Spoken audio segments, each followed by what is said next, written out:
1930년대부터 1990년대까지 대중가요 가사의 그 중심 주제를 분석해 놓은 글을 읽어보았습니다.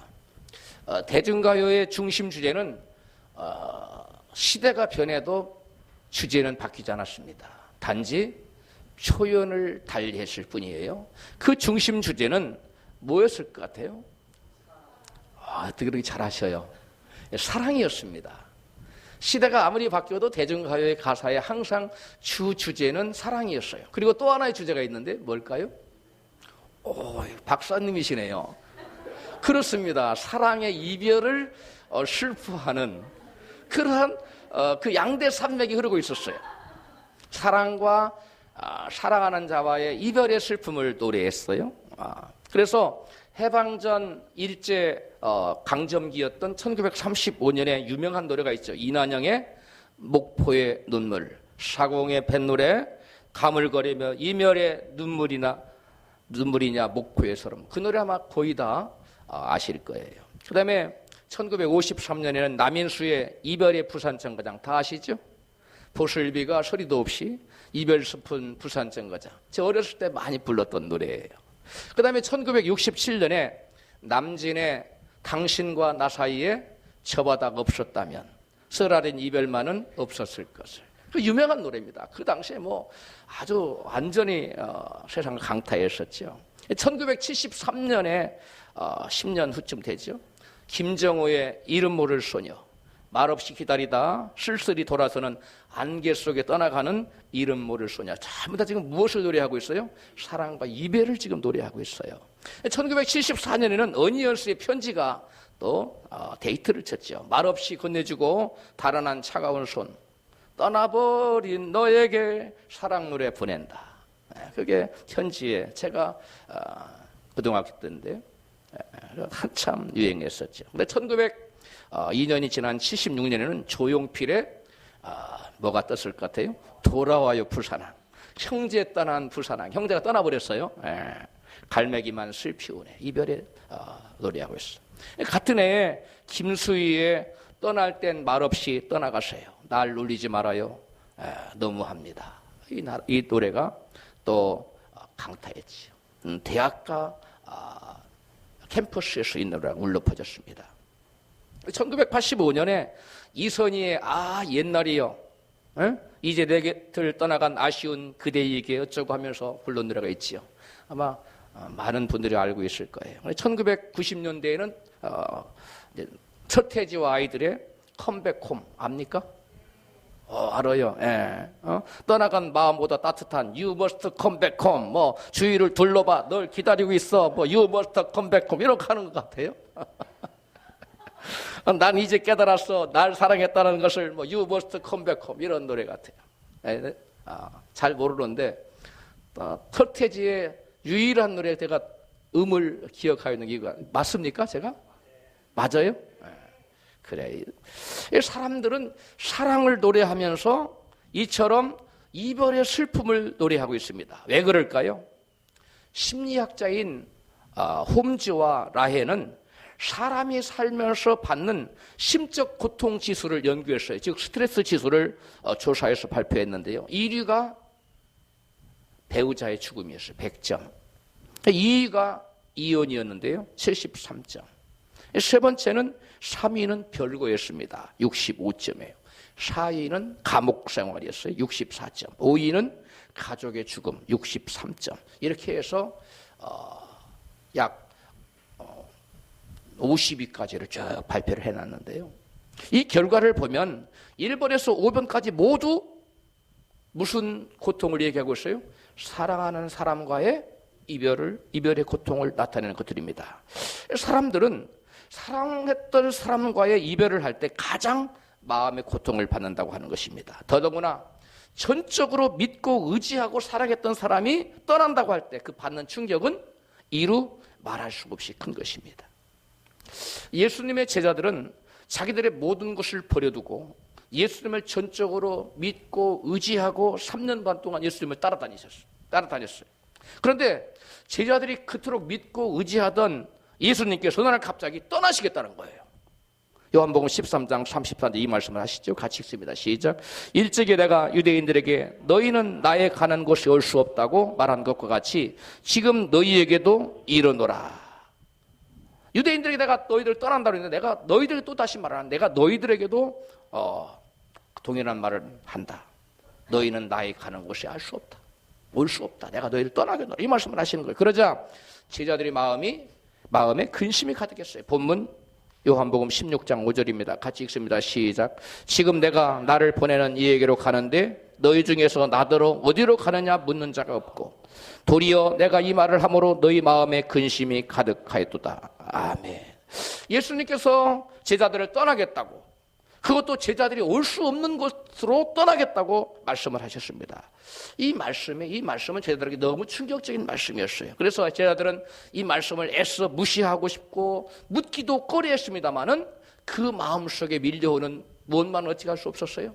그 마음속에 근심은 어쩔 수가 없었던 것입니다. 이처럼 마음에 근심이 가득한 제자들에게 예수님께서는 이같이 말씀합니다. 본문 16장 7절 말씀의 시작. 내가 너희에게 실상을 말하노니 내가 떠나가는 것이 너희에게 유익이라. 내가 떠나가지 아니하면 보혜사가 너희에게로 오시지 아니할 것이요 가면 내가 그를 너희에게로 보내리니. 아멘. 여러분 여기서 보면 예수님께서 떠나가는 것이 제자들에게 유익한 이유가 무엇이라고 말씀하고 있습니까? 예수님께서 떠나가셔야만 제자들에게 누가 올 수 있기 때문에, 보혜사 성령님이 오실 수 있기 때문에 그렇다는 것입니다. 성령님이 제자들에게 오는 것이 제자들에게 유익한 이유를 본문은 크게 두 가지로 말씀하고 있어요. 크게 두 가지로. 하나는 성령이 오셔서 8절에 보니까 세상을 책망하시기 때문에 그렇다는 거예요. 또 하나는 성령이 오셔서 제자들을 진리 가운데로 인도하시기 때문에 그렇다는 것입니다. 그러면 먼저 성령님이 땅에 오셔서 세상을 책망하시는 사역을 먼저 살펴보도록 하겠습니다. 8절입니다. 시작. 그가 와서 죄에 대하여 의에 대하여 심판에 대하여 세상을 책망하시리라. 아멘. 여기서 책망하신다는 말의 헬라어 원어는 엘렌코라는 말이에요. 엘렌코. 그런데 그 말은 다양한 뜻을 가지고 있는데 대표적인 뜻이 세 가지입니다. 하나는 죄를 드러내고 폭로하는 것을 의미하여, 또 하나는 죄를 꾸짖고 책망하는 것을 의미합니다. 또 하나는 죄를 바로잡는 것을 의미해요. 그래서 이 말 뜻을 종합하면 엘렌코라는 뜻의 말은 뭐예요? 죄를 지적해서 드러내고 책망하고 꾸짖어서 죄를 바로잡고자 하는 것이 바로 예수님께 책망하시다는 말 속에 들어있는 겁니다. 그럼 이제 성령께서 세상을 책망하시는 것 세 가지를 구체적으로 살펴보겠습니다. 성령께서 세상을 책망하시는 세 가지가 뭐였죠? 첫 번째, 죄에 대하여, 의에 대하여, 그리고 심판에 대하여. 이 세 가지를 성령께서 책망하시겠다고 했어요. 먼저 첫 번째로 죄에 대하여 세상을 책망하신다는 말씀이 무슨 말씀인지 한번 알아보도록 하겠습니다. 본문 9절에서 예수님은 이같이 설명하십니다. 같이 읽어요. 시작. 죄에 대하여 하면 저희가 나를 믿지 아니요. 그래 예수께서 말씀하신, 성령께서 오셔서 사람들을 책망하시는데 무엇을 책망한다고요? 예수님 믿지 않는 것이 곧 죄라는 거예요. 그것을 책망하시겠다는 거예요. 성령께서는 무엇보다도 먼저 이 세상이 예수님을 뭐하지 않는 것, 믿지 않는 것을 책망하시겠다는 것입니다. 예수님을 믿지 않는 것이 곧 죄라는 것을 드러내시고 또 깨닫게 하시고 꾸짖어서 그 죄를 바로잡아서 죄에서 떠나게 하시고자 하는 것이 성령께서 오셔서 하는 책망하시는 첫 번째 사역이에요. 성령께서 세상을 책망하시는 그 한 예가 우리가 읽은 본문, 또 다른 본문이 있죠. 사도행전 2장 22절 이하에 나타나고 있어요. 성령께서 이 땅에 오셔서 무엇하시는 사역이요? 세상을 책망하시는 사역이 드러나 있습니다. 같이 있습니다. 사도행전 2장 22절 시작. 이스라엘 사람들아 이 말을 들으라. 너희도 아는 바에 하나님께서 나사렛 예수로 큰 권능과 기사와 표적을 너희 가운데서 베푸사 너희 앞에서 그를 증거하셨느니라. 그가 하나님의 정하신 뜻과 물이 아신 대로 내어준 바 되었거늘 너희가 법 없는 자들의 손을 빌어 못 박아 죽였으나 하나님께서 사망의 고통을 풀어 살리셨으니 이는 그가 사망에게 매여 있을 수 없었음이라. 이스라엘 온 집이 정령이 알지니 너희가 십자가에 못 박은 이 예수를 하나님이 주와 그리스도가 되게 하셨느니라 하니라. 아멘. 베드로의 설교는 청중들로 하여금 마음의 찔림을 받게 했습니다. 베드로를 통해서 성령께서 말씀을 증거하게 하시고 그 베드로의 입술을 통해서 말씀하신 성령께서 그 말씀을 받는 청중들의 마음에 뭐가 되겠다고요? 찔림을 받게 했어요. 그래서 그들의 죄를 책망하시는 하나님의 성령의 역사가 너희가 바로 의인을 십자가에 못 박아 죽였도다. 너희들이 죄음자를 죽인 자가 바로 너희들이 바로 살인자다 하고 베드로가 그들을 찌릅니다. 말씀을 통해. 이게 누구의 사역입니까? 성령께서 죄에 대하여 지금 지적을 하고 있는 겁니다. 그들이 예수를 믿지 않고 의인으로 오신 예수님, 메시아로 오신 예수님, 구원자로 오신 예수님을 믿지 않고 믿기는커녕 도리어 십자가에 못 박아 죽였도다 하고 이와 같이 그들의 죄를 지적하고 책망하고 있는 것입니다. 이같이 성령께서 그들의 죄를 지적하시고 드러내시고 책망하자 그 성령의 책망을 받은 그 말씀 받은 그 당시 유대인들은 어떠한 반응을 보였습니까? 오늘 본문 사도행전 2장 37절이죠. 같이 시작. 저희가 이 말을 듣고 마음에 찔려 베드로와 다른 사도들에게 물어 가로되 형제들아 우리가 어찌할꼬 하거늘. 아멘. 여기 보니까 말씀을 하나님의 성령께서 주의 종의 입술을 통해서 말씀을 전해줍니다. 그 말씀이 저들에게 뭐가 됐어요? 찌르는 것이 됐어요. 죄를 지적하는 것이 되고 죄를 폭로하는 것이 되었고 죄를 드러내는 것이 되었고 죄를 책망하는 것이 되었어요. 이 책망을 받은 그들의 사람들의 태도는 두 가지입니다. 하나는 그 책망을 받고 마음을 돌이켜서 우리가 어찌할꼬, 우리가 지금 죄를 지었는데 어찌할꼬 하고 돌이키는 사람이 있는가 하면 그 책망을 도리어 거스리는 사람이 있어요. 그리고 아예 떠나는 사람이 있어요. 오늘 본문에 보니까 유대인들은 책망을 받고 그 책망에 우리가 어찌할꼬 하고 회개하고자 하는 마음을 가졌어요. 이 죄에 대해서 찔림받고 죄에서 떠나고자 하는 이런 청중들을 성령께서는 회개시켜서 바로잡고자 하십니다. 온전히 돌아오게 하고자 하십니다. 본문 사도행전 2장 38절 이하입니다. 시작. 너희가 회개하여 각각 예수 그리스도 이름으로 세례를 받고 죄 사함을 얻으라. 그리하면 성령을 선물로 받으리니. 40절. 또 여러 말로 확증하여 권하여 가로되 너희가 이 패역한 세대에서 구원을 받으라 하니. 아멘. 성령께서는 저들이 지금 말씀을 받고 하나님의 성령의 죄에 대하여 책망하는 그 말씀을 듣고 그들이 우리가 어찌할꼬 하니까 성령께서는 말씀합니다. 베드로를 통하여 너희가 뭐 하라? 회개하라. 그리고 뭘 받으라? 죄사함을 받으라. 그러면 너희가 성령을 선물로 받을 것이고 너희가 이 패역한 세대에서 뭘 받을 것이다? 구원을 받을 것이다. 이것이 바로 성령님의 책망하시는 사역이에요. 성령님의 책망하시는 단지 찌르기만 하고 끝내는 것이 아니에요.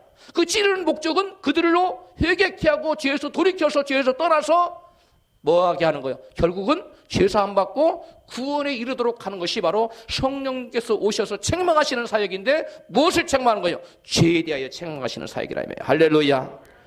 죄에 대해서 책망하시는 성령님은 죄인들의 죄인임을 드러내어 저도 깨닫게 하고 그리고 회개케 하여 결국은 믿도록 하시는 것이에요. 사도행전 2장 41절입니다. 시작. 그 말을 받은 사람들은 세례를 받음에 이날의 제자의 수가 3,000이나 더하더라. 아멘. 저들이 세례를 받았다는 것은 뭘 말하는 거예요? 저들이 뭐 했다는 거예요? 지금 말씀 받아들이고 믿었다는 거죠. 회개했다는 거죠. 회개하고 죄사함 받고 그 믿음의 증표로 세례를 받은 겁니다. 이것이 바로 죄에 대해서 세상을 책망하시는 성령님의 사역이십니다. 그런데 우리가 여기서 한 가지 중대한 질문을 하지 않을 수 없습니다. 우리가 보통 생각할 때 죄를 책망하려면 뭐 살인죄나 그렇죠, 뭐 강도짓이나 뭐 도적질이나 뭐 간음죄나 뭐 이런 흉측한 죄들을 책망해야 될 것 마땅하다고 생각하지 않습니까? 그런데 사람들이 생각할 때 이 죄질이 나쁘고 죄질이 무거운 그러한 죄들을 제쳐놓고 성령께서는 무엇에 대해서 책망하겠다고요? 무슨 죄를 책망하겠다고요? 예수를 믿지 않는 죄가 가장 무거운 죄다. 그 죄가 가장 큰 죄다 하고 그것을 그것이 가장 무겁고 그것이 가장 큰 죄이기 때문에 그걸 지적하겠다는 거예요. 그걸 책망하겠다는 거예요. 거기서 돌이켜라고 하는 거예요. 자, 여러분 박용문 장로님입니까? 그 처가 식구들을 다 죽이고 박영문입니까? 그 장로님이 장로적이 깡패였죠. 조폭이었는데 다 죽여몰살하고 자기도 이제 인생을 끝내려고 작정하고 예행일수까지 다 마쳤는데 그때 하늘에서 천사가 불병거를 불마차를 가지고 와가지고 태워서 천국을 보여주고 지옥을 보여주고 다 보여주고서 그가 어디까지 갔느냐? 하나님의 심판대 앞에 딱 섰다는 거예요. 심판대 앞에 섰는데 가장 무섭게 다루는 죄를 뭐냐면 예수를 믿지 않는 죄가 가장 무서운 죄였다는 거예요. 그가 깜짝 놀랐던 거예요. 아니, 세상에 많고 많은 살인죄도 있고 간음죄도 있고 뭐 강도짓도 있고 그 많은 죄가 있는데 그거 다 제껴놓고 하나님이 가장 엄중하게 무겁게 다루는 죄가 무슨 죄였다고요? 예수를 믿지 않는, 네가 어찌하여 예수를 믿지 않냐는 이 죄를 묻더라는 거예요. 아니, 예수를 안 믿는 죄가 가장 크고 무서운 죄라니, 여러분 그 말 이해가 갑니까? 이해가 쉽게 가요? 이 성경은 모든 죄는 믿지 않는 데서 비롯된다고 성경은 말씀하고 있어요. 로마서 14장 23절 끝부분인데요. 같이 시작. 믿음으로 쫓아 하지 아니하는 모든 것이 죄니라. 아멘. 믿음으로 하지 않은 모든 것이 죄. 그러니까 믿음으로, 그러니까 예수도 안 믿으면 믿음으로 행합니까? 안 믿음으로 행합니까? 믿지 않는 걸 행하는 거. 그게 다 죄예요, 그게. 그러니까 모든 죄의 뿌리는 뭐예요? 믿지 않는 거예요. 믿는다는 말은 곧 뭘 말한다는 거예요? 하나님 말씀에 순종한다는 것을 의미하는 거예요. 그러면 순종하지 않는다는 말은, 하나님 말씀 순종하지 않는 말은 다른 말은 뭐 한다는 거예요? 죄 짓는다는 거예요. 그러므로 믿지 않는 것 자체가 뭐예요? 죄예요. 예수를 안 믿는 것 자체가, 그 자체가 죄고 그것이 모든 죄의 시작이라는 거예요. 우리가 믿는 것을 생각으로만 믿음을 말하는 게 아니에요. 우리의 믿음은 우리의 행동으로 나타나요. 우리 행동이라는 열매가 나타나는데 믿음이 없이는 우리가 그 모든 행동은 불순종이에요. 죄를 짓는 거예요. 그렇기 때문에 모든 죄의 여러분 뿌리이자 가장 큰 죄가 뭐라고요? 예수를 믿지 않는 것이 죄. 그래서 성령께서 오셔서 죄에 대하여라면 저희가 나를 뭐하지 아니하며 믿지 아니하며 믿지 않는 것은 이와 같이 하나님의 준엄한 심판을 받아 마땅하다는 것입니다. 예수를 믿지 않는 것을 성령께서 가장 우선적으로 책망하시는 또 다른 이유가 사도행전 2장 36절에 나와 있어요. 같이 읽어요. 시작. 그런즉 이스라엘 온 집이 정령이 알지니 너희가 십자가에 못 박은 이 예수를 하나님이 주와 그리스도가 되게 하셨느니라 하니라. 아멘. 성경은 예수님께서 핏값으로 우리를 사셔서 당신의 소유를 삼으셨다고 말씀하고 있어요. 고린도전서 6장 20절 시작. 너희는 너희의 것이 아니라 값으로 산 것이 되었으니 그런즉 너희 몸으로 하나님께 영광을 돌리라. 우리는 우리의 것이 아니에요. 값으로 주님께 사셨어요. 또한 계시록 5장 9절입니다. 시작. 일찍 죽임을 당하사 각 족속과 방언과 백성과 나라 가운데서 사람들을 피로 사서 하나님께 드리시고. 누가? 예수님이. 그러니까 예수님 우리를 사서 하나님께 드렸어요. 우리는 예수님 거예요. 우리를 사셨기 때문에 또 하나님께 드렸어요. 그럼 우리는 누구 거예요? 하나님 겁니다. 그러니까 나의 이 모든 여러분 주권은 나에게 있다. 누구에게 있다? 우리 주님께 있어요. 예수님께 있어요. 할렐루야. 그러니까 예수님 믿지 않는 것은, 즉 예수님을 순종하지 않는 것이요, 그분을 왕으로 주인으로 뭐하지 않은 거예요? 섬기지 않은 것을 의미하는 거예요. 그래서 그것이 여러분 가장 큰 죄가 된다는 거예요. 할렐루야. 여러분 노예를 사왔어요. 돈 주고. 그러면 노예를 종으로 일을 시키려고 사온 거 아닙니까? 그런데 그 노예가 말을 안 듣고 지일만 해. 그러면 그 노예가 올바른 거예요? 그릇된 거예요? 잘못된 거죠. 그런 노예를 누가 가만두겠어요? 마찬가지입니다. 하나님은 우리를 당신의 소유를 삼아서 우리를 당신의 자녀로 삼아주셨어요. 할렐루야. 그리고 우리는 하나님의 종이 된 거예요. 그와 같은 저와 여러분들에게 하나님은 우리의 뭐가 되셨다? 주인 되셨다는 주가 되고 그리스도가 됐다는 거예요. 구세주가 됐다는 거예요. 하나님의 예비한 구세주가 되었다는 거예요. 그러므로 우리의 주인 되신 예수님은 우리는 마땅히 어떻게 해야 됩니까? 마음을 다하고 성품을 다하고 힘을 다하고 뭐를 다하기까지, 목숨을 다하기까지 그분을 우리가 무엇으로 섬겨드려야 됩니까? 주인으로 섬겨드려야 돼요. 그런데 믿지 않는 자는 예수님을 주인으로 섬깁니까? 믿지 않는 자는 예수님을 왕으로 섬깁니까?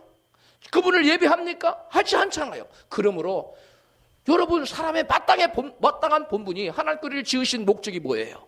하나님께 영광 돌리고 하나님을 예배하고 하나님을 섬기라고 우리를 지었어요. 그런데 그 본분을 다하지 않아. 그러므로 예수님을 나의 하나님으로, 나의 주님으로 믿지 않는 것이 곧 모든 죄의 뿌리요 가장 큰 죄가 되는 것을 여러분 깨달으시기를 바랍니다. 모든 죄가 죄의 바탕이 뭐냐? 죄의 출발점이 뭐냐? 스타트선이 뭐냐? 바로 이 죄의 스타트 라인이 뭐냐면 바로 예수님을 믿지 않는 거예요. 그래서 성령께서 오셔서 첫 번째 하시는 것이 바로 죄에 대하라 하면 저희가 나를 믿지 아니함이요. 이 믿지 않는 죄는 이와 같이 엄청난 죄입니다. 여러분 우리가 아이고 아무리 그렇다고 살인죄보다 클까요? No. 사람들이 볼 때는 살인죄가 100번 1000번 커 보이죠. 그러나 하나님의 눈으로 볼 때는 그렇지 않아요. 예수를 믿지 않는 죄가 가장 큰 죄인 것입니다. 그래서 예수를 믿지 않는 자는 예수를 주인으로 섬겨야 안 섬겨요? 안 섬겨요. 왕으로 섬겨요? 안 섬겨요? 안 섬겨요. 그런 사람들 예수님을 왕으로 섬기지도 않고 예수님을 주인으로 섬기지도 않고 예수님을 당신을 우리를 구원해서 우리를 당신의 소유 삼겨 당신의 십자가에 피 흘려 죽으시고 우리 대신해서 저주를 다 받은 바 되셨고 친히 지옥까지 내려가셨는데 그리고 부활하신 주님이신데 그 주님을 우리가 왕으로 섬기지 않고 주인으로 섬기지 않고 여전히 내 인생의 주권을 내가 쥐고 있다면 즉 예수를 믿지 않는 사람은 하나님이 그들을 가만두시겠어요? 그들을 심판하겠다고 말씀하세요. 누가복음 19장 27절입니다. 같이 읽습니다. 시작. 나의 왕됨을 원치 아니하던 저 원수들을 이리로 끌어다가 내 앞에서 죽이라 하였느니라. 단지 목숨을 말하는 거예요. 이 육신의 목숨을 말하는 게 아니라 영혼의 죽음을 말하는 거예요. 그 영혼을 지옥에 집어넣거든.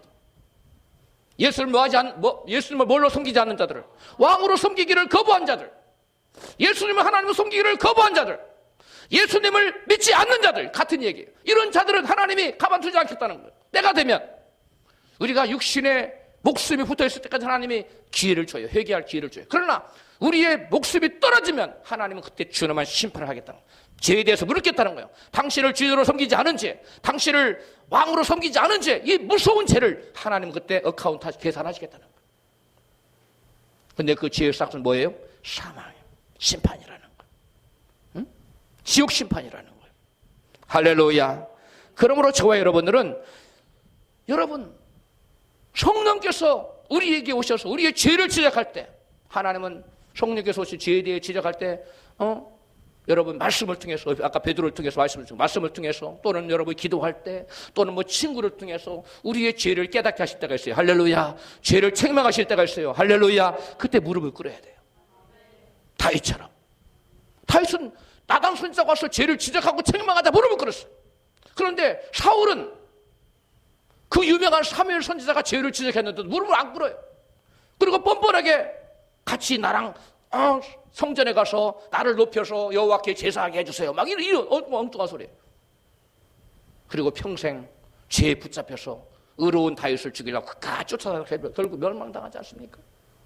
여러분 성령께서 오셔서 우리의 죄를 지적하고 책망하실 때 여러분 오늘 본문에 나타난 사도행전 2장에 나타난 유대인들처럼 다윗처럼 그 책망받고 여러분 즉시 무릎을 꿇고 회개하는 저와 여러분 말씀 받는 저와 여러분 되시기를 주님의 이름으로 축복합니다.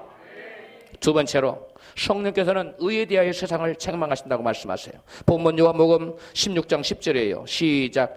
의에 대하여 하면 내가 아버지께로 가니 너희가 다시 나를 보지 못함이요. 아멘. 의로움 즉 예수님의 죄 없음을 증거하는 근거는 예수님께서 부활하셔서 뭐 했기 때문에? 아버지께로 가셨기 때문이라는 거예요. 즉 성령께서 오셔서 예수님이 의로우신 분이시다라는 것을 증거하실 거라는 거예요. 성령님은. 근데 예수님이 의로우신 분이다, 죄가 없으신 분이라 성령님이 무엇을 통해서 증거하실 것이냐? 바로 예수님이 죄 없으시라는 것을 증거할 것은 예수님께서 뭐 하신 것을 통해서 하늘나라로 승천하신 것을 통해서 증거해 주시겠다는 거예요. 성경은 말씀합니다. 로마서 3장 23절에 시작. 모든 사람이 죄를 범하였음에 하나님의 영광에 이르지 못하니라. 할렐루야. 모든 사람이 죄를 범하였기 때문에 그 누구도 죄를 범한 사람은 하나님 앞에 나갈 수 있습니까? 하나님 영광에 나갈 수가 없어요. 그렇다면 만약에 예수님께서 죄가 있으시다면 예수님은 그 죄를 지은 채로 하나님의 영광 앞으로 나갈 수 있습니까? 없습니다. 그런데 예수님은 성경에 보니까 부활하여 하늘로 승천하여 하나님께 나아간 자가 되었어요. 할렐루야. 여러분 이게 무슨 말씀입니까? 예수께서 죄를 이기고 사망 권세에서 다시 부활했다는 것은 예수님께서 여러분 죄에 붙들려 있을 수가 없는 분이라는 것을 보여주고 있는 거예요. 죄의 싹은 사망인데 예수님이 죄를 졌다면 사망이 묶여 있어야지요. 지옥에 묶여 있어야지요. 그래서 예수님 다시 부활하셨다는 거예요. 그것이 예수님이 뭐가 없었다는 거예요? 죄가 없다는 거예요. 사도행전 2장 23절은 이와 같이 말씀합니다. 시작. 그가 하나님의 정하신 뜻과 미리 아신 대로 내어준 바 되었거늘 너희가 법 없는 자들의 손을 빌어 못 박아 죽였으나 하나님께서 사망의 고통을 풀어 살리셨으니 이는 그가 죄가 없으므로 사망에 매여 있을 수 없었습니다. 아멘. 사람들은 예수님을 죄를 정해서 십자가에 못 박아 죽였어요. 그러나 하나님께서는 예수님 뭐 했어요? 살려놓으셨어요. 예수님 살아나셨어요. 그것은 예수님 뭐가 없다는 거예요? 죄가 없다. 죄가 있다면 사망이 그를 짓누를 내야지. 사망에 매여 있어야지. 죽은 채로 붙잡혀 있어야지. 그런데 예수님은 죄가 없으신 거예요. 그러니까 사망에 그를 붙잡아 둘 수 있어요? 없는. 그래서 예수님은 다시 부활하셨다는 겁니다. 할렐루야. 이 말씀은 예수님께서 그 죽은 자 가운데 다시 살아나셨다, 다시 부활하셨다는 말씀은 예수께서는 뭐가 없으시다? 죄가 없으시다는 것을 말씀하고 증명하는 것이 돼요. 죄의 싹은 사망이기 때문에 죄를 지은 자는 사망을 당하여야 마땅합니다. 죽임을 당하여야 마땅하고 지옥에 영원토록 붙잡혀 있어야 마땅합니다. 그러나 죄가 없는 사람은 사망을 당하면 됩니까? 안 됩니다. 죄가 없는 사람은 지옥에 머물렀으면 됩니까? 사망 고통에 붙을 있으면 됩니까? 안 됩니다. 그런데 유대인들은 예수님의 십자가 달아 죽였어요. 그들은 육신은 죽일 수 있었어요. 그러나 예수님의 영혼은 사망에 매여 있을 수가 없었어요. 그래서 하나님께서 살리시고 예수님 다시 사망 가운데 살아나셨어요. 이 말은 예수님께서 뭐가 없으시다고, 죄가 없으시라는 분을 여러분 하늘과 땅과 천사와 악마들 앞에 모든 사람들 앞에 만천하에 예수님은 나는 뭐가 없다, 죄가 없는 의인이로다. 할렐루야. 이것을 입증하는 것이 곧 선언하는 것이 되는 것입니다. 할렐루야. 예수님께서 죄가 없으시다는 것은 곧 예수님의 모든 말씀은 거짓이 없는 진리의 말씀이라는 뜻이에요. 할렐루야. 예수님이 죄가 없으시다는 예수님 모든 말이 거짓이 있으면 죄가 죄인이잖아요. 그런데 예수님은 죄가 없으시기 때문에 그 모든 말씀에 하나라도 거짓된 게 있어요, 없어요? 없어요. 그러므로 예수님의 모든 말씀은 뭐라는 거예요? 진리 그 자체라는 거예요. 할렐루야. 예수님은 의로우신 분이라는 거예요. 여러분, 모든 사람이 죄를 범했다고 예수님은 죄가 없으신 분이기 때문에 다른 말로 그분은 뭐라는 거예요? 의로우신 분이요 하나님이시라는 거예요. 할렐루야. 이것은 곧 세상의 모든 사람은 구원을 얻으려면 의로우신 예수님의 말씀, 그 진리의 말씀에 순종해야만 할 의무를 가지고 있다는 것이에요. 할렐루야. 그러나 이스라엘 백성들은 자기들의 인간의 의를 막 앞세웠어요. 인간의 의를 앞세워서 하나님께 나아가고자 했어요. 그리고 하나님의 의를 거역했어요. 의가 누군데? 예수님이 예수님. 예수님 의에 대하라면 내가 아버지께로 감이요. 예수님 의롭다는 거. 근데 예수님이 의로운 예수님을 거역했어요. 하나님의 의를 거역한 거예요. 예수님을 거역한 것은. 그리고 자기들이 의로 나아가고자 했어요. 그래서 그들은 버림받았어요. 로마서 10장 3절이 그것을 말해요. 시작. 하나님의 의를 모르는 자기의 의를 세우려고 힘써 하나님의 의를 복종치 아니하였느냐. 유대인들이 두고 한 얘기예요. 유대인들은 하나님의 의를 몰랐어요. 예수님이 의로운 분이라는 걸 몰랐어요. 그가 거룩하신 하나님이라는, 죄 없는 하나님이라는 사실을 몰랐어요. 그리고 그분을 거역했어요. 그리고 그를 채찍에 치고 양손에 못을 박고 허리에 창을 찌르고 예수님을 죽게 하신. 이게 바로 유대인들의 무엇을 거스르는 거예요? 의로우시는 분을 거는 거예요. 의를 거역한 거예요. 의에게 복종치 않은 거예요. 할렐루야. 여러분, 우리 인간의 의는 누더기와 같아요. 성경은 그래서 우리 누더기를 입은 우리 인간 하나님께 나갈 수 없다고 말씀합니다. 이사야서 64장 6절이에요. 시작. 대저 우리는 다 부정한 자 같아서 우리의 의는 다 더러운 옷 같으며. 여러분, 의로우신 예수님의 의를 가지고 하나님께 나아가지 아니하면 하나님 우리를 받아주지 않아요. 우리 인간이 아무리 비누로 씻고 몸을 찢어도 우리는 하나님 앞에 누더기를 입은 것 같아요. 부정한 것 같아서 더러운 옷을 입은 것 같기 때문에 하나님 앞에 나갈 수 없어요. 그래서 여러분, 에서의 동생 야곱이 아버지 이삭의 축복을, 장자권의 축복을 받으러 나갈 때 자기 이름으로 나가지 않았어요. 누구 이름으로 나갔어요? 자기 형 에서 이름을 입고 나갔고, 누구의 옷을 입고 나갔어요? 형 에서의 옷을 입고 나가서 네가 이삭이 맞느냐? 아니죠. 에서가 맞느냐? 그러니까 예, 그렇소이다. 그래서 대답을 했어요. 저와 여러분도 우리 이름으로 나가면 안 돼요. 아버지께 나갈 때 이삭이 장자 에서 누구죠? 에서의 이름을 가지고 나갔듯이 저와 여러분도 저와 나의 이름, 내 김경주 이름으로 하나님 앞에 나가 하나 제껴버려요. 누구 이름으로 나가야 돼요? 예수 이름으로. 하나님, 제가 예수 이름으로 왔습니다. 그래, 어서 오거라. 그리고 내가 예수의 의의 옷을 입고 나가는 거예요. 왜? 예수님 자체가 의로우신 분이에요. 의에 대하여라면 내가 곧 아버지께로 뭐하기 때문에? 가기 때문에. 죄인은 하나님께 갈 수 없어요. 오직 의로우신 분만 하나님께 갈 수 있어요. 할렐루야. 오직 의로우신 분만 죄를 이기고 부활하실 수 있어요. 할렐루야.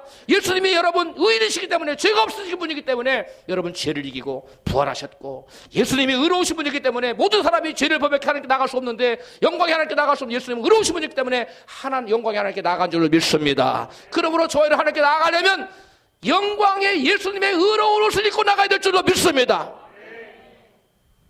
그래서 예수님 말씀해, 의에 대하여라면 바로 내가 아버지께로 가기 때문에 그렇다. 할렐루야. 여러분, 그래서 우리 모두는 성령께서 지시하는 대로 의에 대하여라 하면 뭐하기 때문에? 내가 아버지께로 갔기 때문에 너희도 나의 이름을 믿고 나의 의를 힘입어서 나처럼 아버지께로 나가보라. 할렐루야. 이것을 깨닫게 하시는 것이 바로 의에 대하여 하나님께서 심판하시는 거예요. 할렐루야. 이 세 번째로 성령께서는 심판에 대하여 책망하신다고 그랬어요. 본문 요한복음 16장 11절에 이같이 설명하셔요. 시작. 심판에 대하여 함은 이 세상 임금이 심판을 받았음이니라. 아멘. 성령께서 오시면 세상을 책망하실 터인데, 세상이 책망받는 이유가 뭐라고요? 이 세상 임금이 뭐했기 때문에? 심판을 받았기 때문에 그렇다는 거예요. 이게 무슨 말이에요 그러면?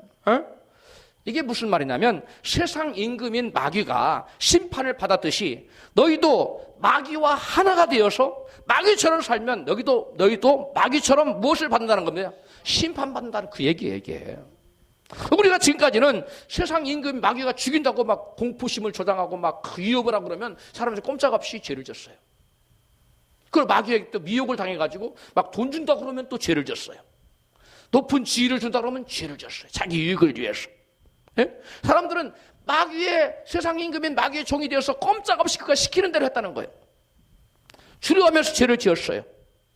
성경은 그것을 우리에게 말씀하고 있어요. 히브리서 2장 15절 시작.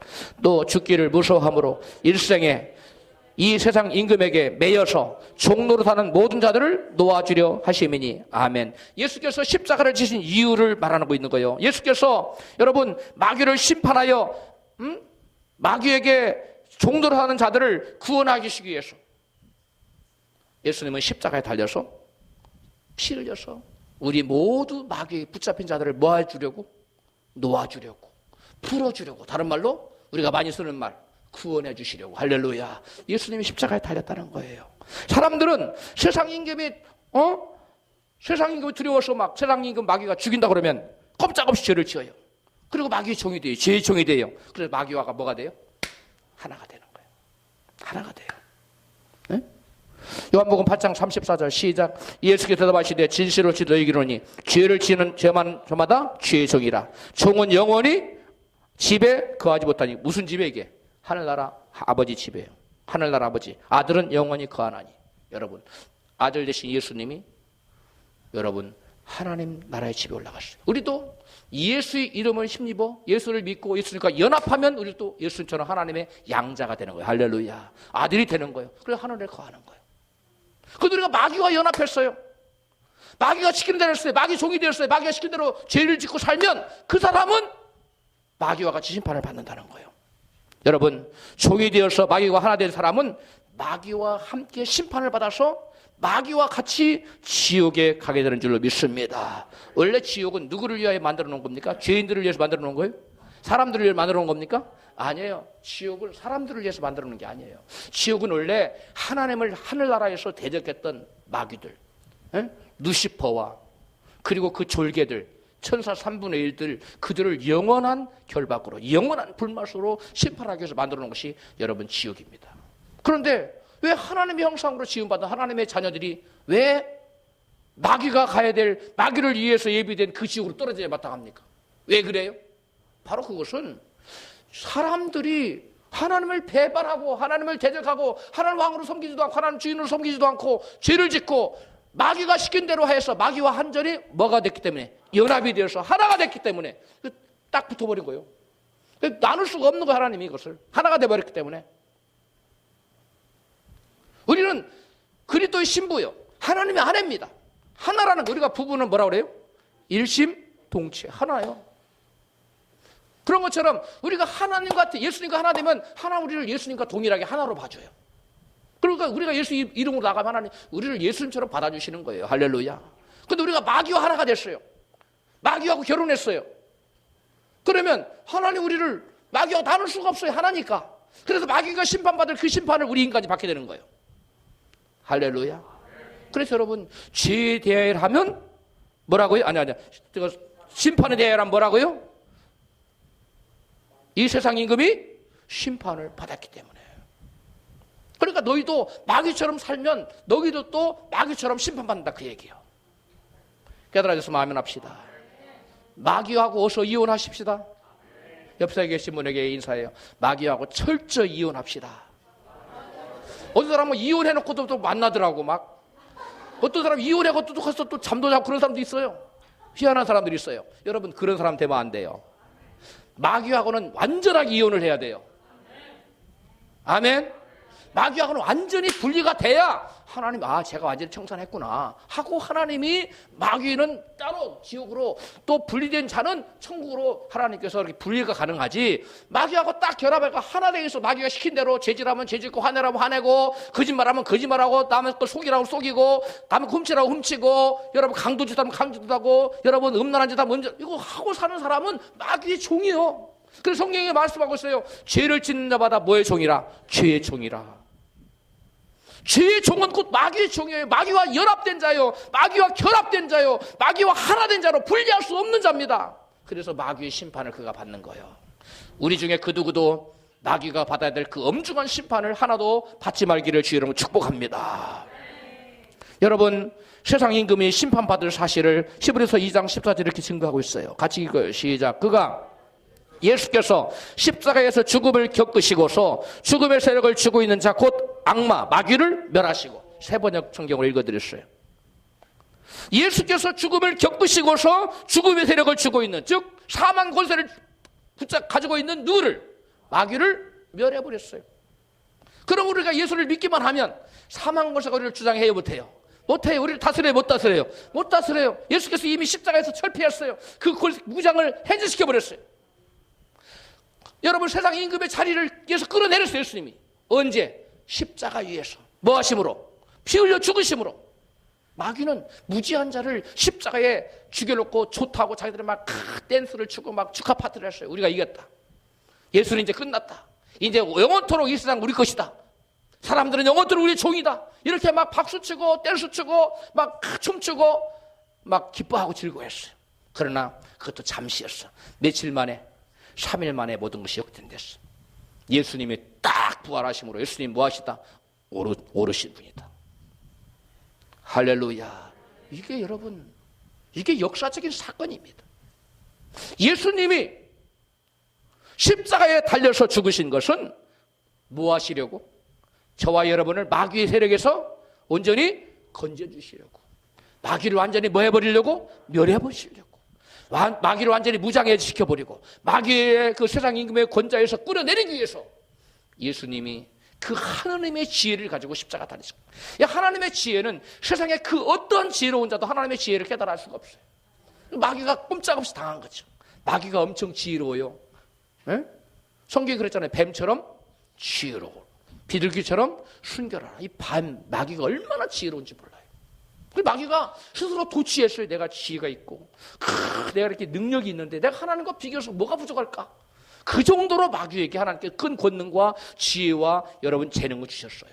그 정도로 마귀가 대단한 존재였어요. 그런데 그 대단한 존재, 그 마귀의 지혜는 하나님의 지혜를 쫓아온다, 못 쫓아온다? 못 쫓아와요. 그래서 그는 십자가에 죽이면 끝날 것 같았는데 그것이 하나님의 지혜가 그 속에 들어 있었어요. 여러분, 내가 죽으면 삽니다. 내가 낮아지면 높아집니다. 이거 하나님의 지혜예요. 많은 세상 사람들 짓밟고 올라가려고 그래요. 그러나 우리 하나님의 지혜는 그게 아니에요. 남을 섬기는 자가 되어라. 그러면 너희가 높아질 것이다. 할렐루야. 이게 하나님의 지혜입니다. 할렐루야. 여러분, 마귀는 이미 무장해제 당했어요. 이미 패배한 자입니다. 더 이상 마귀는 세상을 주장할 수 없어요. 더 이상 저와 여러분을 마귀는 우리를 주장할 수 없어요. 우리가 그에게 마음의 문을 열어주지 않는 한, 그에게 빌미를 주지 않는 한, 우리가 죄를 사랑하지 않고 마귀를 사랑하지 않는 한 마귀는 우리를 통치할 수 없어요. 통치권 뺏겼어요. 그는 무장해제 당했습니다. 그에게는 사망물서가 더 이상 없습니다. 그럼 우리는 그에게서 온전히 돌아서야 돼요. 그에게서 온전히 떠나봐야 돼요. 이것이 여러분 하나님의 지혜예요. 여러분, 예수께서 여러분 저와 여러분을 위해 심판받은 것은 마귀의 권세를 멸하셔서 마귀에게 매여서 종노를 하는 모든 자들을 뭐하시기 위해서? 구원하시기 위해서요. 할렐루야.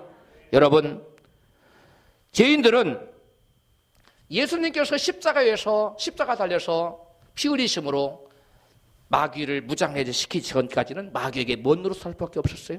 총 노릇할 수밖에 없었어요. 왜? 그가 사망권세를 가지고 있었기 때문에. 그래서 죄 열매, 사람들은 육신의 열매, 죄 열매, 사망의 열매를 맺고 살다가 마귀와 하나 되어서 결국 마귀가 심판받을 때 영원한 심판을 받을 수밖에 없는 그러한 운명적인 절망적인 존재였어요. 네? 그러므로 우리는 마귀와 같이 연합하여 마귀같이 있는 그 죄 열매를 맺어서는 되겠습니까? 안 되겠습니까? 그러면 안 돼요. 육체 열매, 마귀 열매에게. 성경 갈라디아서 5장 19절 이해합니다. 같이 읽어요. 시작. 육체의 일은 현저하니 곧 음행과 더러운 것과 호색과 우상숭배와 술수와 원수를 맺는 것과 분쟁과 시기와 분냄과 당짓는 것과 불리함과 이단과 투기와 술 취함과 방탕함과 또 그와 같은 것들이라. 전에 너희에게 경계한 것 같이 경계하노니 이런 일을 하는 자들은 하나님의 나라를 유업으로 받지 못할 것이요. 여러분, 이게 죄의 목록이에요. 이게 육체 열매. 이게 마귀가 연합된 자들이 맺는 열매예요. 마귀와가 철저하게 연합하는 자들은 이걸 다 맺고, 마귀하고 이혼한다고 했는데 가끔 가다가 만나는 사람이 있어요. 전 남편 마귀를. 그런 사람들은 이 죄의 종목 속에 여러 가지를 맺어요. 완전히 이혼하시기 바랍니다. 다시 한번 읽어요. 시작. 육체의 일은 현저하니 곧 음행과 더러운 것과 호색과 우상숭배와 술수와 원수를 맺는 것, 분쟁, 시기, 분냄, 당짓는 것, 불리함, 이단, 투기, 술 취함, 방탕함, 또 그와 같은 것들이다. 이런 일을 행하는 자들은 하나님 나라를 유업으로 받는다, 못 받는다? 못 받아요. 여러분, 명심하셔야 돼요. 하나님은 다른 것으로 심판하지 않아요. 우리의 열매를 보고 심판합니다. 네가 어떤 열매를 맺었느냐? 아까 우리 정집사님 기도처럼 제자이면 형제 사랑으로 내가 제자인 것을 사람들한테 만면 앞에 보여주는 거예요. 사람들은 우리가 형제 사랑으로 보고 저 사람 예수님이 제자네 이렇게 아는 거예요. 여러분, 이와 같은 지혜의 열매를 맺어가지고서는 사람들이 저 사람이 마귀 종인지 예수님 제자인지 어떻게 알아요? 이런 죄를 계속 맺으면 마귀 종이에요. 이러한 죄에서 떠나기 위해서는 한 가지 밖에 없어요. 마귀와 철저히 뭐 하는 거? 분리하는 거예요. 이혼하는 거예요. 빨리빨리 정리하세요. 이용도장 뜯었다 끝나는 게 아니야. 다 정리하세요. 줄 거 주고 가져올 거 가져오고. 그게 여러분 철저한 마귀와의 계산이에요. 할렐루야. 이제 진리 가운데로 인도하는 성령님의 사역을 살펴보도록 하겠습니다. 성령님의 사역이 두 가지로 했죠. 첫 번째는 뭐예요? 책망하시는 거. 두 번째는 책망하시는 거 세 가지였죠. 죄에 대하여, 의에 대하여, 심판에 다 살펴봤어요. 두 번째로, 큰 두 번째로 진리 가운데 인도하시는 성령님의 사역이 있어요. 이것을 살펴보겠어요. 본문 요한복음 16장 13절입니다. 시작. 그러하나 진리의 성령이 오시면 그가 너희를 모든 진리 가운데로 인도하시리니. 성령께서 오셔서 무슨 일을 한다고 말씀하고 있지요? 제자들을 모든 진리 가운데로 인도한다는 겁니다. 여기서 제자들을 모든 진리 가운데로 인도한다는 말은 세상의 모든 지식, DNA가 어떻고, 아메바가 어떻고, 이런 것을 말하는 거 아니에요. 베드로와 요한이 무슨 DNA를 알았겠어요? 무슨 아메바를 알았겠어요? 에? 원자, 핵의 뉴클리어가 어떻고, 이런 걸 알았겠어요? 몰랐죠. 그거를 말하는 세상의 모든 과학 지식을 말하는 게 아니고, 여기서 모든 진리란 다만 길이요, 진리요, 생명 되시는 예수님에 관한 모든 진리를 말하는 거예요. 할렐루야. 요한복음 15장 26절입니다. 시작. 내가 아버지께로서 너희에게 보혜사 곧 아버지께서 나오시는 진리의 성령이 오실 때에 그가 나를 증거하실 것이요. 아멘. 성령님이 오셔서 누구에 대해 증거한다고요? 나가 누구예요? 예수님에서 증거하신다는 거예요. 즉 성령께서는 예수님의 마음을 일깨워 주시고 그분이 하신 일의 의미를 깨닫게 해주셔 알게 해주시겠다는 거예요. 모든 진리 가운데로 인도해 주시겠다는 거예요. 요한복음 14장 26절입니다. 시작. 보혜사 곧 아버지께서 내 이름으로 보내실 성령 그가 너희에게 모든 것을 가르치시고 내가 너희에게 말한 모든 것을 생각나게 하시리라. 아멘. 성령께서는 임으로 선포하지 않으시고 성부와 성자 하나님으로부터 듣는 것만을 말씀하셔서 예수님을 드러내셔요.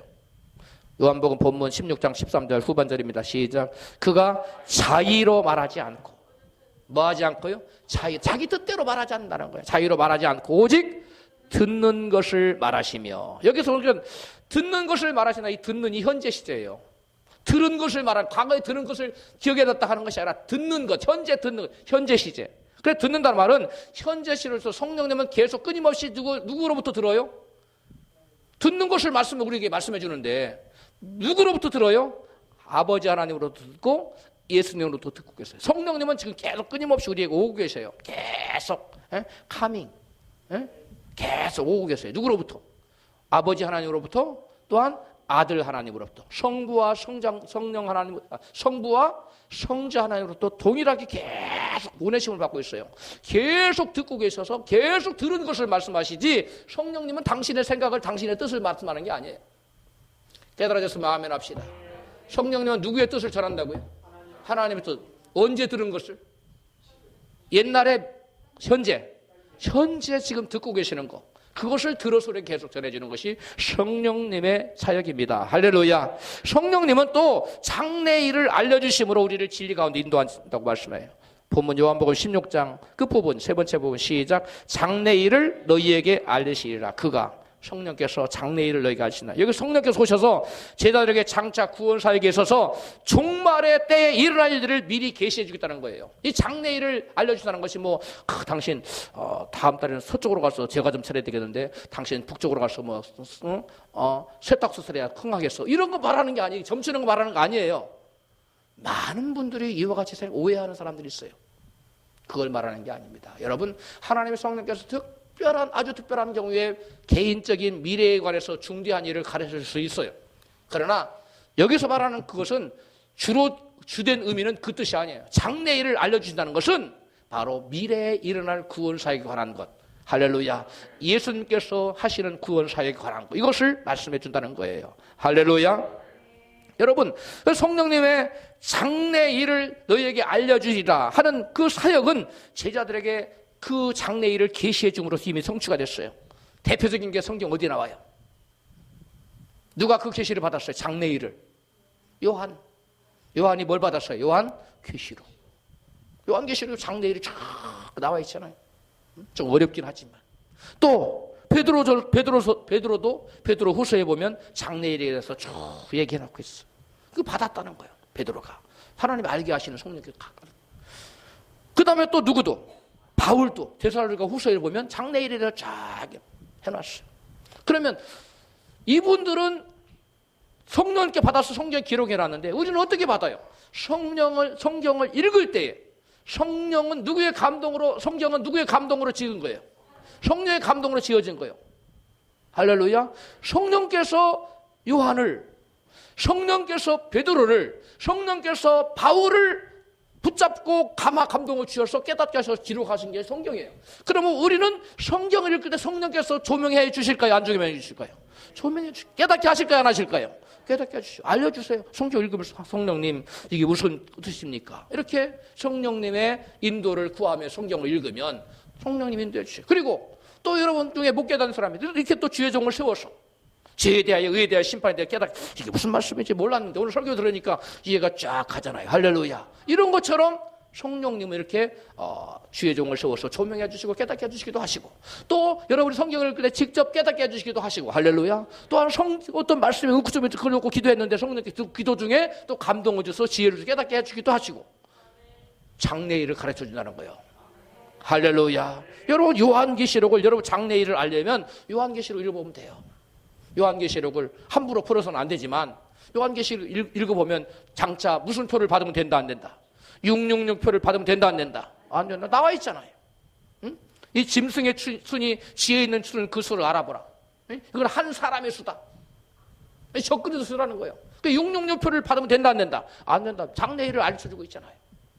응? 오늘날 WCC에 관계된 사람들, 뭐 천주교라든가 또 장로교 일부에서 그 관계된 사람을 받아도 된다. 뭐 이런 여러분 잘못된 거예요. 응? 여러분 이 성령께서 장래일을 깨닫게 해주셔서 우리로 하여금 온전한 무슨 길로 구원의 길을 인도하시는 것이 성령께서 오셔서 제자들을 어디의 길로 진리의 길로 인도하시는 거예요.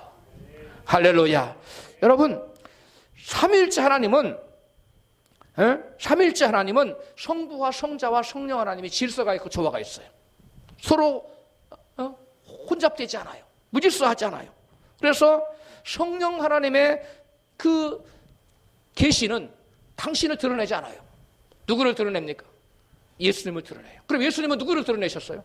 성부 하나님을 드러내셨어요. 성부 하나님께 영광을 돌렸어요. 성령님은 철저히 누구를 드러내요? 예수님을 드러내고 예수님께 영광을 돌려요. 그러면 교회는 철저히 누굴 중심으로 해야 돼요? 성령 중심이어야 돼요? 예수님 중심이어야 돼요? 다시. 자, 예수님은 누구를 드러내셨어요? 성부 하나님. 성령님은 누구를 드러내셔요? 예수님 드러내셔. 자기를 드러내지 않아. 누구에게 영광 돌리라고 그래요? 성령님께 아니면 예수님께? 예수님께 영광 돌리라고 그래요. 요한복음 본문 16장 14절 시작. 그가 내 영광을 나타내리니 내 것을 가지고 너희에게 알리겠어. 내 것을 가지고 누구 영광을 나타내? 내 영광. 누구의 영광이에요? 예수님 영광. 누가? 성령님이 예수님 영광을 나타내는. 예수님 거 가지고 예수님 영광을 드러낸다는 거예요. 그래서 성령님은 섬기는 영이에요. 뭐 하시는 영이라고요? 섬기시는 영이에요. 할렐루야. 여러분 그러면 교회는 전적으로 포커스를 성령님께 맞춰야 돼요? 예수님께 맞춰야 돼요? 예수님께 맞춰야 돼요. 그래 교회가 너무 성령 하면 안 돼요. 누구 해야 돼요? 예수 해야 돼요. 할렐루야. 첫째도 예수, 둘째도 예수, 셋째도 예수, 열째도 예수예요. 할렐루야. 성령님은 우리를 하고 예수 잘 믿게 하기 위해서 오신 분이지 성령님이 영광 받기 위해서 예배받기 위해서 오신 게 아니에요. 예수님께 영광 돌리고 예수님만 찬양을 하는 거예요. 할렐루야. 그래서 J.I. 패커는 성자 하나님과 성령 하나님의 관계를 이렇게 설명하고 있어요. 같이 읽습니다. 시작. 성령이 우리에게 전한 메시지는 결단코 내게로 나아오라. 내게 집중하라. 내 말을 들으라가 아니다. 대신 그분이 누구예요? 예수님이에요. 예수님을 알고 그분에게 나아가라. 그분께 집중하라. 그분에게 귀를 기울이라. 그분의 말씀을 들으라. 그분에게 가서 영생을 누리고 그분이 주시는 기쁨과 평화를 맛보라. 그분께 영광을 돌리라는 것입니다. 여러분 이게 성경의 메시지. 그러므로 어떤 교회는 맨날 성령해. 이거 여러분 비성경적인 거예요. 철저히 누구 중심이어야 돼요? 예수님 중심이에요. 교회의 머리가 예수님이라고 했잖아요. 교회 머리가 뭐라고요? 예수. 우리는 교회 머리에 예수님께 붙은 몸이 우리는. 그러니까 철저히 교회는 누구 중심이어야 돼요? 예수님 중심이어야 돼요. 첫째도 예수, 둘째도 예수, 끝째도 예수. 예수님을 내가 아는 알파와 오메가가 되신다고 그랬잖아요. 할렐루야. 여러분 성령께서는 성부와 성자의 보내심을 받아서 죄에 대하여 의에 대하여 심판에 대해서 여러분 깨닫게 하시고 책망하시는 사역을 하셨고 그리고 또 그리스도의 것 즉 예수님의 가르침 예수님의 죽으심과 부활을 사람들에게 알려서 사람들을 진리 가운데로 인도하시는 사역을 해요. 할렐루야. 두 가지 사역을 한다고 했죠. 하나는 죄에 대하여 의에 대하여 심판에 대해서 깨닫게 하는 사역. 또 하나는 제자들을 진리 가운데로 인도하는 사역. 두 가지 사역이에요. 그러므로 우리는 철저하게 우리는 누구에게 집중해야 돼요? 예수님의. 누구의 인도를 받아야 돼요? 성령님 인도를 받아야 돼요. 그 성령 인도를 누구를 뭐 하기 위해서? 예수님을 잘 섬기기 위해서. 그러니까 목적은 뭐예요? 예수님이에요. 목적은. 아멘. 그러나 그 길까지 잘 인도해 주시는 분은 누구예요? 성령님이에요. 할렐루야. 성령님이 이와 같이 세상을 책망하셔서 사람들과 그리스도께 돌아오게 합니다. 또한 성령님은 제자들을 진리 가운데로 온전히 갈 수 있도록 인도해 주시는 역할을 합니다. 그러나 성령님이 아무리 우리를 도우시고 하자 하도 책망할 때 하고 거부해버리면 성령님이 어떻게 할 수 있어요? 없어요? 없어요. 우리가 자유지가 없기 때문에 없어요. 그리고 우리 성령님께 절적으로 협조해야 돼요. 아멘. 성령님의 도움이 없이는 성도는 온전한 신앙생활을 할 수 있다 없다? 없습니다. 그 사실을 잘 깨닫고 성령님의 인도함 받는 저와 여러분 되시기를 주의 이름으로 축복합니다.